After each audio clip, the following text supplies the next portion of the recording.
Hola, hoy día quería hablarle acerca de cómo se está enfrentando este plebiscito, pero desde el punto de vista de los contenidos del texto constitucional.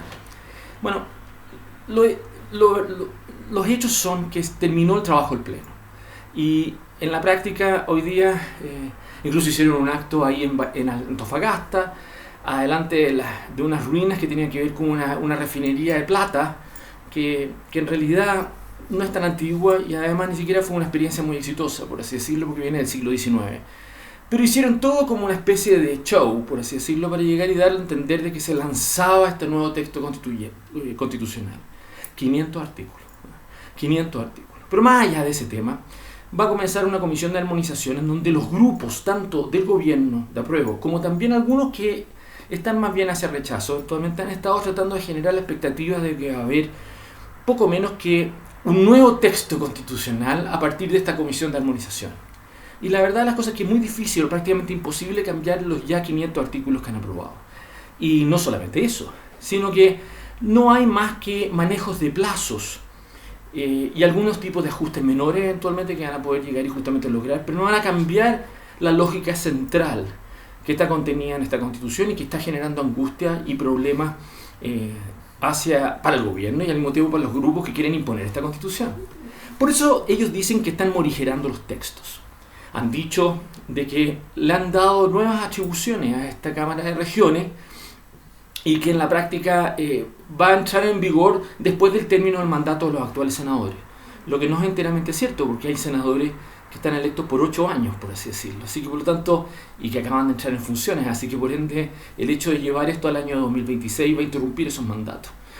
Pero además las atribuciones que se les van entregando no son sustantivas para llegar y compensar lo que ellos pretenden de imponer una Cámara única en la Cámara de Diputados que tenga la principal responsabilidad legislativa. De hecho, todos los temas de quórums que están aprobados en esta Constitución nueva entran en vigor al tiro. Dicen después, posteriormente, que no eliminaron del todo el Tribunal Constitucional, pero en la práctica terminan con el control preventivo constitucional. Y esto es un problema que existía en la Constitución del 25 y que llevó en la práctica a tener normas y leyes inconstitucionales. Los gringos, con la lógica que quieren imponernos ahora a esta gente, eventualmente se demoraron más de un siglo, de llegar y dar efecto práctico a lo que fue el término de la esclavitud en el siglo XIX. Más de un siglo. Y en Chile, temas como lo que fueron el giro doloso y cheques demoraron más de 40 años para que finalmente se declararan inconstitucionales. O sea, lo que yo creo que quería decir es que lo que ellos pretenden como justicia constitucional no es tal. Han dicho que además han morigerado el Banco Central, porque en la práctica han metido normas que garantizan su autonomía, cuando también han introducido normas que tienen por objeto eliminar esa autonomía y supeditar al Banco Central precisamente a la política fiscal y las estrategias monetarias o la política monetaria que efectivamente quiera llegar y justamente promover un gobierno. Es justamente quitarle esa autonomía hacia adelante.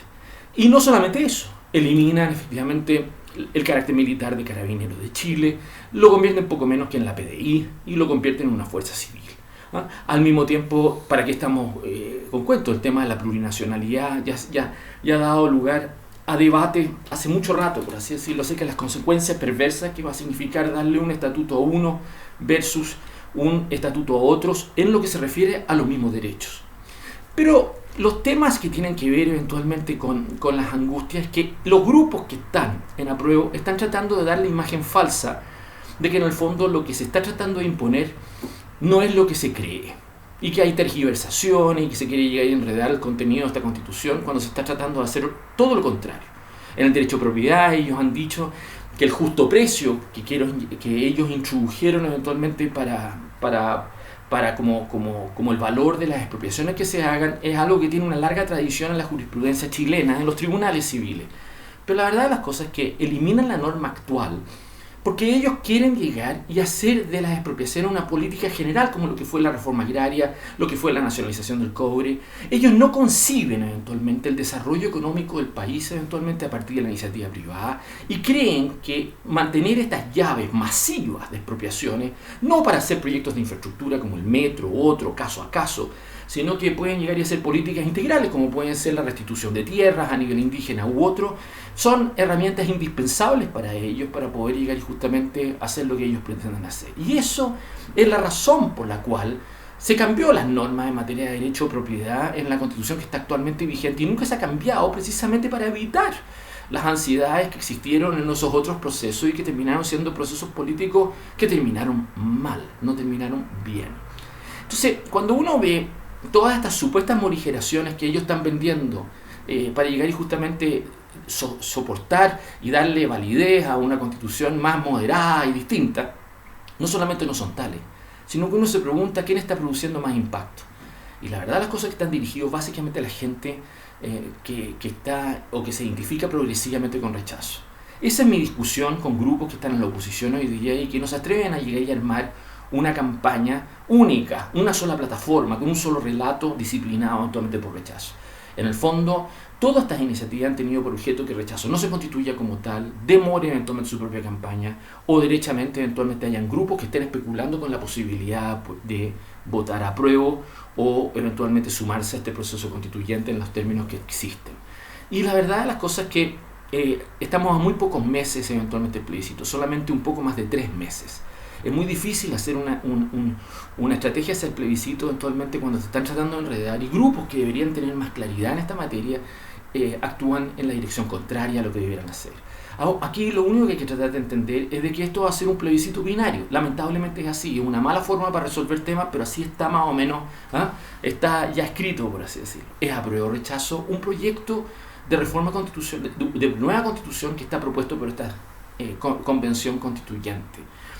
Rechazo no le corresponde ni elaborar un nuevo texto constituyente, ni definir qué pasa al día siguiente del plebiscito, en el caso que se imponga rechazo. No le corresponde llegar y estar diciendo hoy día si vamos a un nuevo plebiscito, si es que esto solamente depende eventualmente del Congreso, cuál es el contenido de ello u otro. Va a probablemente depender, si es que eso se llega a consolidar así, que gana rechazo, va a depender en gran medida del gobierno. El gobierno va a tener que llegar y construir eventualmente un nuevo acuerdo con quien tiene el poder constituyente, que será el Congreso eventualmente, para llegar y justamente hacer aquello que logre acuerdo y que no logró acuerdo en esta oportunidad. Entonces, lo que yo quiero tratar de explicar es de que esto es un debate falso. Y no solamente un debate falso, sino que un debate que enreda. Y la pregunta es por qué hay gente que se presta para este debate. Esa es la pregunta del millón, por así decirlo. Y se prestan porque hay grupos que le da lo mismo ganar o perder el plebiscito. Hay grupos que quieren llegar y jugar a dos lados del mesón.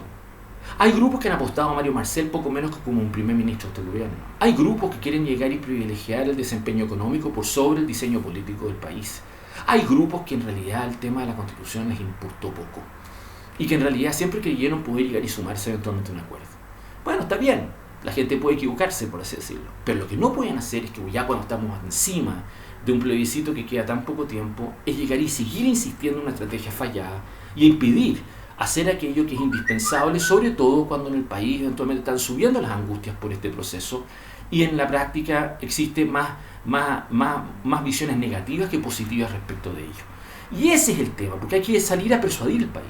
Hay que ir a responder estos planteamientos con respecto de si es que hay supuestas morigeraciones, si son tales o no son tales, si es que en realidad este es un texto distinto al que se estaba planteando o no. Y como son tantos artículos, en realidad creer de que vamos a entrar en todos esos detalles, por así decirlo, tan específicamente, es creer de que esta elección se va a definir entre actores tradicionales, medios tradicionales de comunicación, y entre personas que poco menos que van a tener una discusión académica o cartesiana, que todo el país va a estar observando sin pasiones, sin odio o sin otro tipo de consideraciones que eventualmente determinen su voto.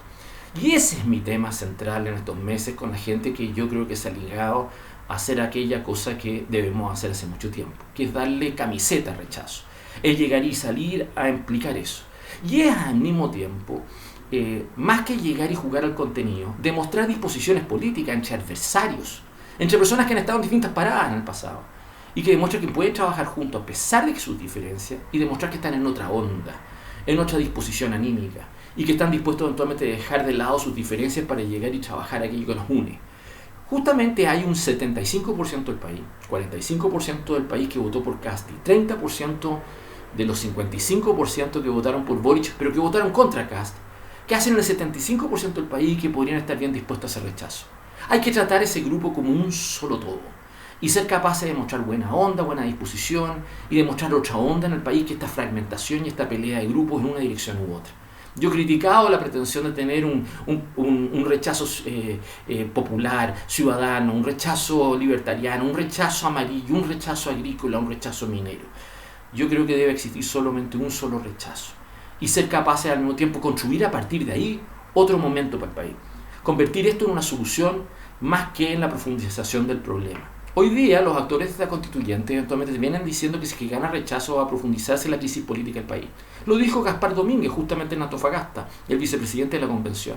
Y en realidad es irresponsable eso, porque ellos han desaprovechado la oportunidad que tuvieron para llegar y tener una constitución que pudiera resolver la crisis política del país. No le pueden ahora echar la culpa al miedo que quieren infundir al país por llegar y poder optar por rechazo. Aprobar esta constitución profundiza la crisis política y probable que abra un periodo de 10 años en el país o más, porque eso es lo que ocurrió en el siglo XIX con Bulnes y Freire. Tuvimos una guerra civil, terminó una batalla de Tizcay, tuvieron que exiliar a Ramón Freire. Tuvimos un proceso político que no se zanjó con una pretensión política, sino que siguió efectivamente durante el tiempo.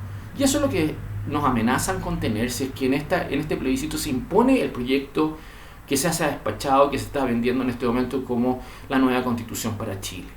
Chile, cualquiera que sea el resultado, va a tener una crisis política después del plebiscito y va a tener la necesidad de llegar y resolverla con lo que tenemos, el país, entre todos nosotros. Y no podemos llevarlo a un pie forzado, tenemos que ser capaces de sobreponernos a eso y llegar y darle una señal al país de que hay una solución a pesar de estas trampas, a pesar de estos enclaves autoritarios que nos quieren llegar a imponer, igual como los militares nos quisieron imponer en los años 80, ahora es una izquierda que quiere llegar y poner un pie forzado sobre el futuro y el devenir del país hacia adelante.